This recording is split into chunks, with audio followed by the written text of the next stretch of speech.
I'd like to return to a segment we've done on this show in the past, and I think it's time to bring it back for today's episode. That's right. I'm talking about cock news. What's going on in the world of penises?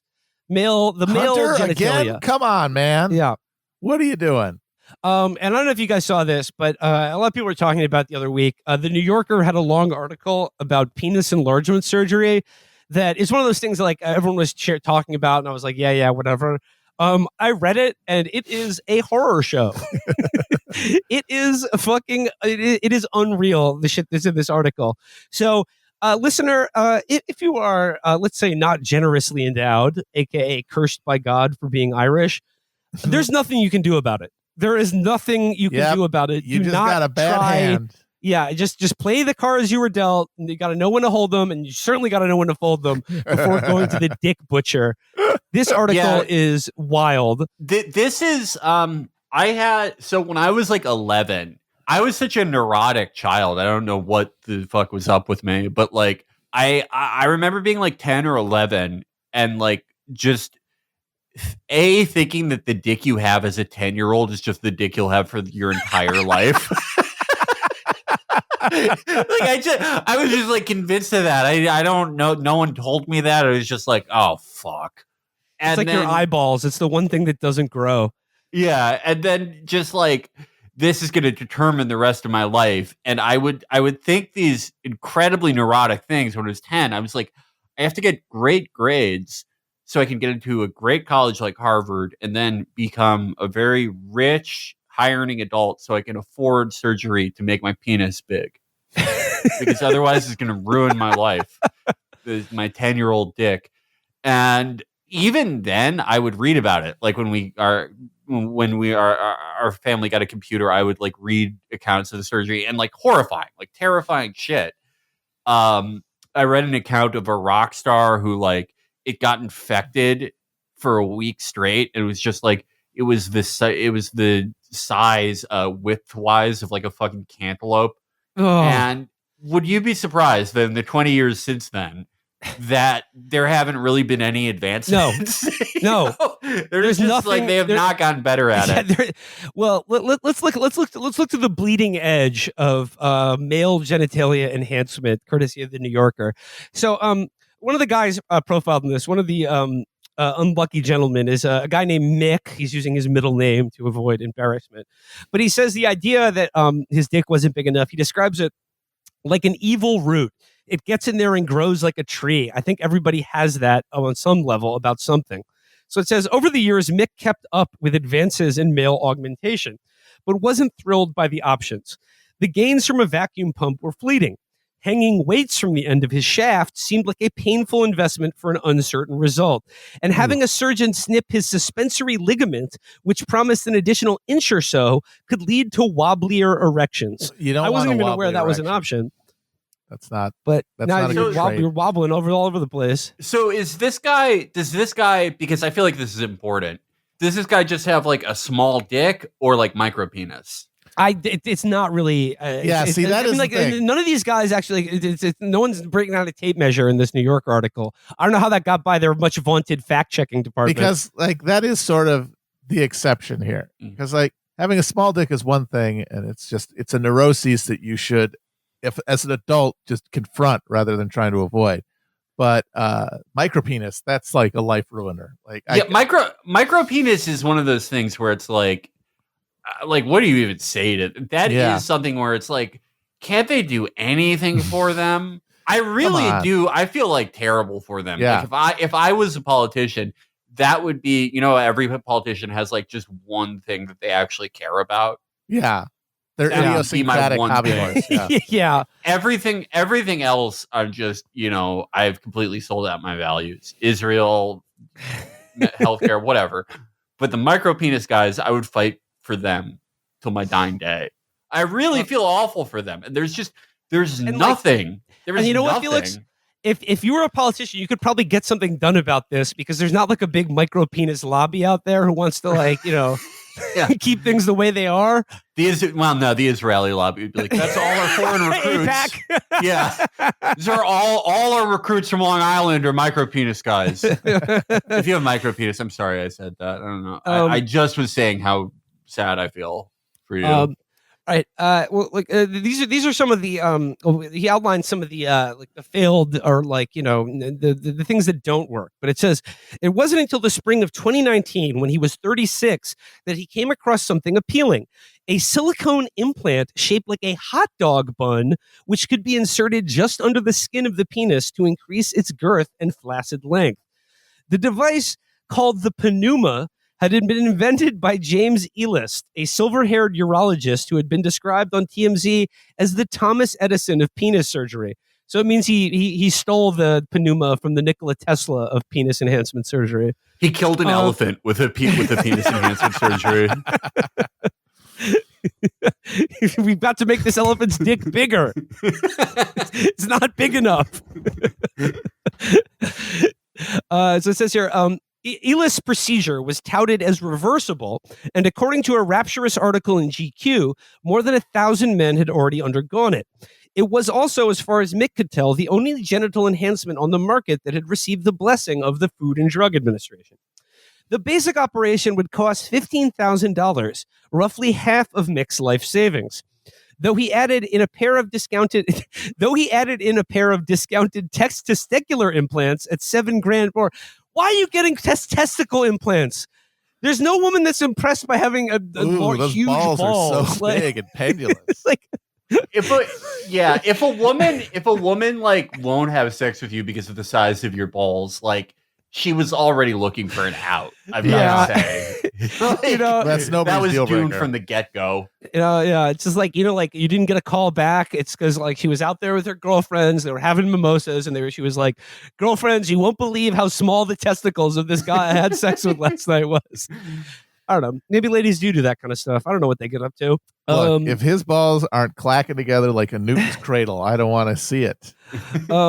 So it says here, he put down a deposit, told his long-distance boyfriend that he was taking a work trip, and how can you not tell your boyfriend about this? So then you come back and you're like, hey, you're not going to believe this. I got stuck by a bee. I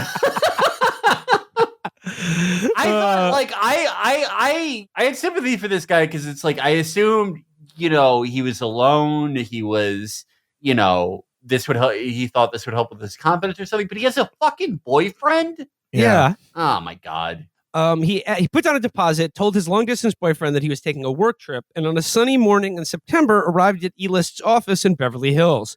A framed copy of the GQ story, cover line, "We have huge news about your manhood," hung on the wall of the exam room.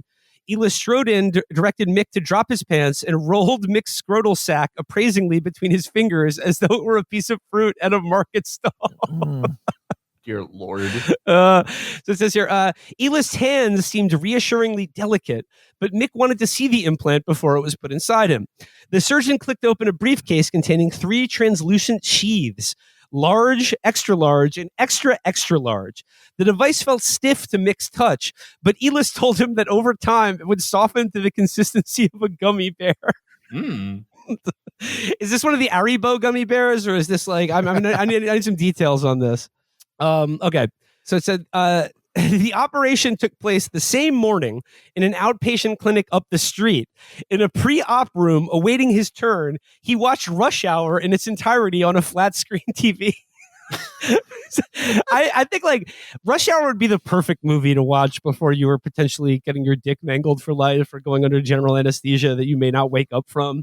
I just think, that'd be a good thing to, but like also, this is your dick you're talking about. I know this isn't like, getting open heart surgery or whatever, but like, I'd probably be more careful about like a same day operation as the consult at an outpatient clinic where they let you watch Rush Hour. I would not entrust my dick to anyone like that. Yeah, I would want the finest and most reputable doctors to do the dick surgery. Can show me. I want the pre-op room to have Criterion Channel so I can watch something wholesome and artistic before my dick is permanently destroyed. When the surgery was over, Mick, still groggy from the general anesthesia, took an Uber to a Motel 6 near the airport, where he spent the next 5 days alone on his back, his penis mummy-wrapped in gauze. Morning erections were excruciating. Sharp jolts seized his crotch whenever he peed, which he could only do by leaning over the bathtub. I mean, we've all, trying to pee with a morning wood is always a nightmare. But imagine doing that for 5 days straight every time you needed to urinate, and it felt like razor blades were passing through your urethra. So it said he'd anticipated some discomfort, but when he changed his gauze, he was starting to see the corners of the implant protruding under the skin like a misplaced bone. Come on, man. Come on, man. God, dude. Oh God! Back in Seattle, the Panuma's edges continued to jut out, particularly on the right side. Although the testicular implants looked fine, thank God for that. Oh, yeah. All right, good. Phew. Mission You got those meaty accomplished. clackers now, at least. He decided not to tell his boyfriend about the operation. Talking to him would only make it seem more real, and he wasn't yet prepared to entertain the possibility he'd made a terrible mistake.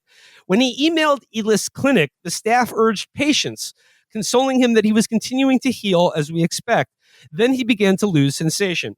I know it's been just 3 weeks, and I'm following by the letter all the instructions, but I'm a bit concerned about the look of it, as you have seen in the pictures he wrote to Elis. I know I'm laughing here, but I feel really bad for this guy. Yeah, it's like absolutely. like this should not. I would not wish this on my worst enemy. No, fuck. This is awful.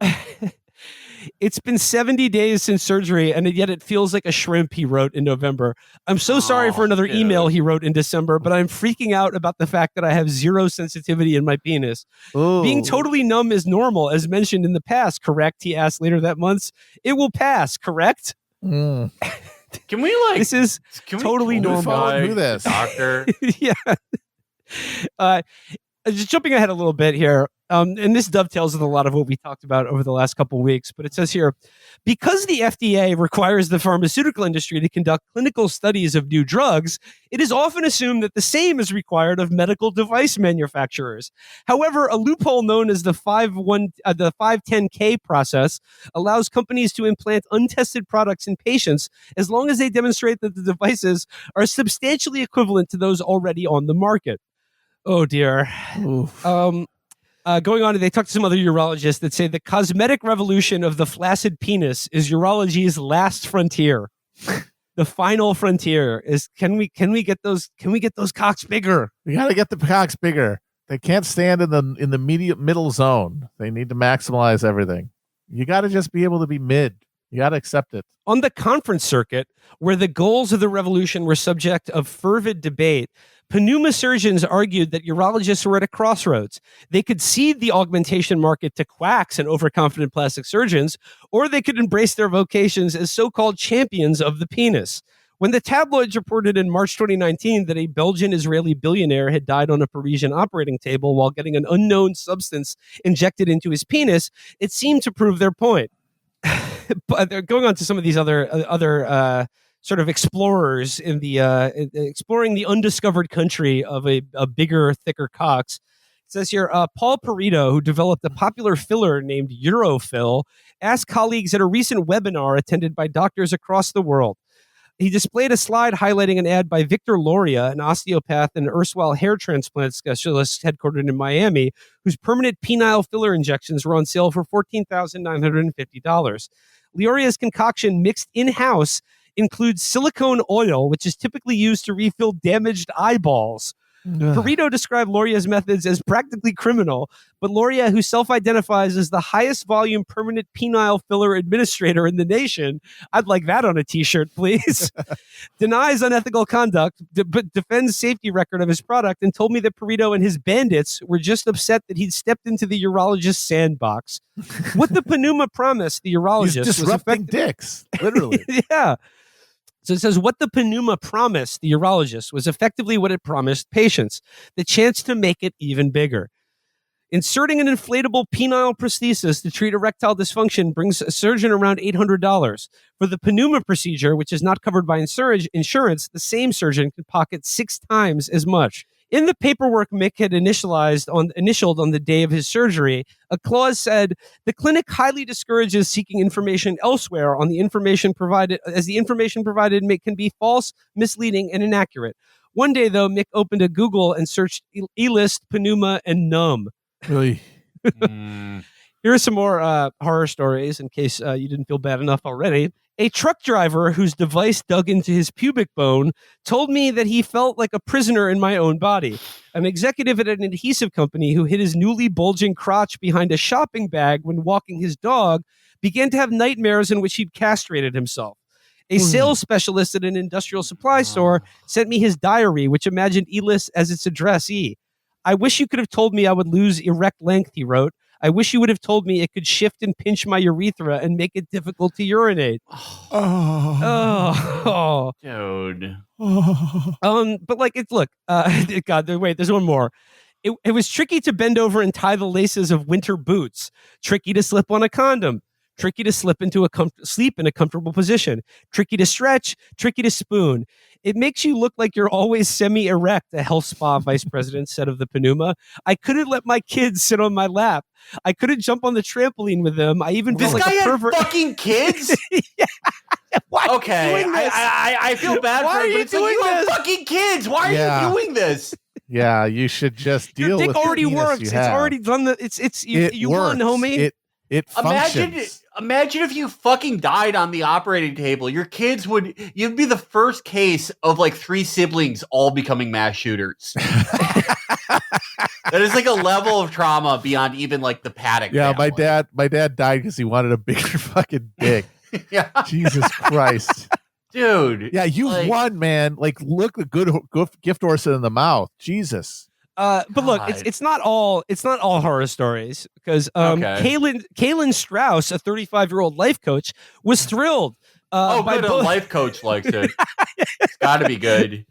The 35-year-old life coach was thrilled both by the restaurant-sized pepper mill between his leg and the kilts he began wearing to accommodate it. Motherfuckers driven to utility-kilts. My God. A pepper mill? No, A restaurant-sized pepper mill. Ruby Rosa. Yeah. And then listen to this. Richard Haig Jr., a 74-year-old pastor at a Baptist church in Niagara Falls, said his implant made him feel like a wild stallion. Once again, you're 74 years old. You should not You're a feel like a pastor. wild Stop. stallion. Your dick is fine. Jesus. For dozens of Panuma patients who spoke to me, the shock of the new was the prelude to graver troubles. Some, like Mick, lost sensations. Others said they experienced stabbing pains in the shower or during sex. Seroma, or excess fluid, was not uncommon. When a defense and intelligence contractor's girlfriend, okay, I'm beginning to feel less sympathy here. Yeah. When a defense and intelligence contractor's girlfriend, a registered nurse, aspirated his seroma with a sterile needle, a cup of amber fluid oozed out. The one time they tried to have sex, she told me, the corners of his implant felt like someone sticking a butter knife inside you.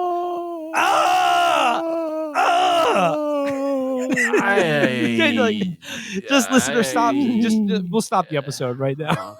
Oh, heavens to Murgatroyd. Oh, God, wait. Some implants got infected or detached. Others buckled at the corners. Occasionally, these protrusions broke through the skin, forming a hole that would fester. The hole of health spa vice president was so tiny that he originally mistook its fermented odor for an STD. An engineer with gallows humor played me a video of the snorting crunch his penis made when air moved through a hole. He had 2 holes, and the skin between them eventually eroded so that a corner of the implant emerged. Pearlescent. Okay. All right. Like when you wear out a pair of Chuck Taylors. Yeah. Oh. Wait, there's one more detail in here that I got to get to. So another one of the victims here, it says here, Emmanuel Jackson, then 26, was a model who had grown up in foster homes outside of Boston. He won a free Panuma in a contest in 2003 as part of a marketing campaign involving the rapper Master P. Make him say, "Oh, my penis gone."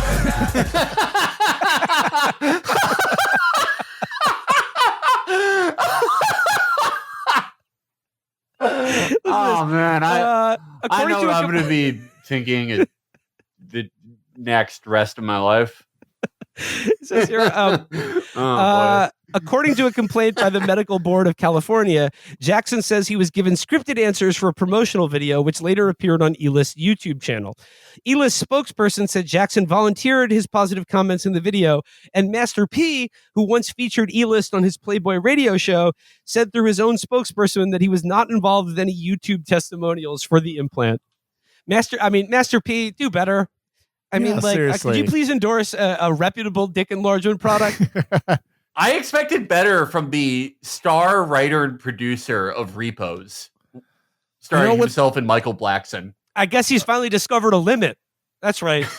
To how big your dick can be. What's wild is that it seems like technology and penis enlargement is actually going down over time, because I remember in the 80s they had this thing that would a bike inflatable bike tire thing that would put into your dick, and they would put a little pump on your under your bladder, and you could literally pump it up like a pair of those shoes.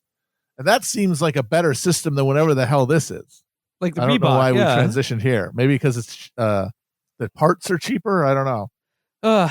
Some more satisfied customers. An FBI agent in his early 30s said that he was afraid he would never date again, let alone start a family, because his penis had shrunk to a stub.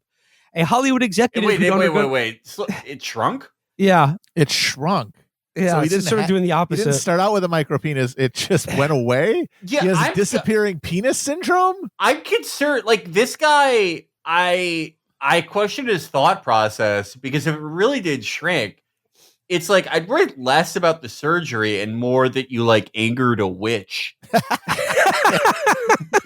You know? Yeah. Oh wait. Did you have? Oh my God, Felix, I didn't even notice this when I first read the article. Highway at some point.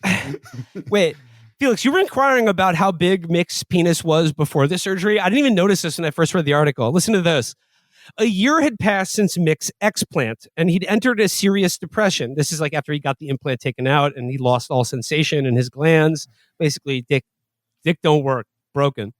He'd barely noticed when pandemic restrictions were lifted because he'd continued to stay in his bed. Originally 6.5 inches erect, he had lost an inch of length. What? Whenever he caught that is larger than average. Penis. I mean, like, I don't know. I mean, like, listeners, you fill me in here, but that's a normal size cock. It is normal, healthy, middle of the bell curve penis. Middle of the bell end penis. I hate to say this, but there is something else going on. Like, imagine being a micro penis guy hearing that. Yeah. Oh my God, it's infuriating. What would I do for 6.5? Like, oh my God, this guy. The thing I was joking about that happened when I was 10. This guy is like an adult going through that. This is incredible. It's crazy, man. Like, no one cares about it like more than men. Than men. Yeah, like no one thinks about it more than like, and not men, just men. You individually. You're right. It doesn't matter to anyone else in the way that it matters to you, unless you have a micro penis, I guess. But like all the guys in this article, like I guarantee no one has thought about it as much as them. Mm-mm. Back to the FBI agent, though. It says here an FBI agent in his early 30s said that he was afraid he would never date again, let alone start a family, because his penis had shrunk to a stub. Oh, Hollywood. Is this Havana Syndrome, maybe? A Hollywood executive who'd undergone multiple surgeries with E-List told me, it's like he also snipped the possibility of intimacy away from me. The defense and intelligence contractor who traveled the country to consult 6 reconstructive surgeons said he tucked a Glock in his waistband before one appointment, thinking he might kill himself if the doctor couldn't help. I'm glad this guy's still on the staff. I simply must stress, tucking a Glock into your waistband becomes significantly harder after the penile hot dog bun has been inserted under your foreskin or into your shaft. I'm really glad this guy is answering that phone at 3 a.m. If anyone remembers the Hillary ad. Yeah. So it says, just the end of the article, it says here, still, Kevin had always found the surgeon to be caring if a little preoccupied. He reminded me of Dr. Frankenstein, the intensity of him wanting this thing to come to life, Kevin told me. It sounded strange, he acknowledged. Before each operation, he'd been filled with excitement. You feel just relieved that you're fixing something, he said. At a point, this is like the surgeons who the article like it takes a long time but the article becomes about like that there's now a cottage industry and surgeons and urologists who have to fix like through many surgeries these horrible cock butcherings. But here at the end here it says at an appointment earlier this year, Kevin said Elis promised to fix him again with a sixth procedure, but one of the surgeon's assistants discreetly advised against it. Kevin thought he could spot the other experiments in the clinic from their loose-fitting sweatpants and the awkward way they walked. There were so many men waiting to see the doctor that they spilled into the hallway. Oh, boy. Folks, the men and their brains and their dicks, something's got to, we got to do better. We got to do better. Figure out what's going on here. Because you got people going like, this dude reminds me of Dr. Frankenstein, creator of Frankenstein's Normal Guy.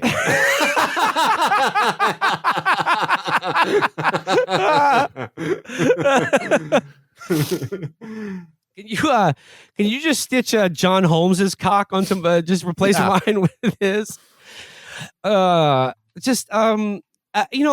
know masturbation has been called self-abuse, but this is the definition of self-abuse. Like I want better for all my kings out there. And, we all got to get together and do some bro care, for God's sake. Sometimes that means a bigger, thicker cock, but sometimes it just means, just being happy with yourself. Yeah. And knowing that you're the only one who cares about this for the most part. Yeah, man, it's okay. We're all just out here trying, man, just trying our best. Few of us have giant tools. They're overrepresented in media. Yeah. If these guys could see the lives of some of the men I've known who have, 12-inch flaccid cocks, they would be grateful for their blessings. Yeah, my life is not as all it's cracked up to be. This reminds me of the wisdom of a longtime friend of the show. You need to have a gorilla mindset about this kind of stuff. Absolutely. Gorillas are huge, incredibly cool dudes who bang their chests and hang out in the forest and are generally just kings. And they have the smallest genitals of any primate. They got nothing down there and they're fine.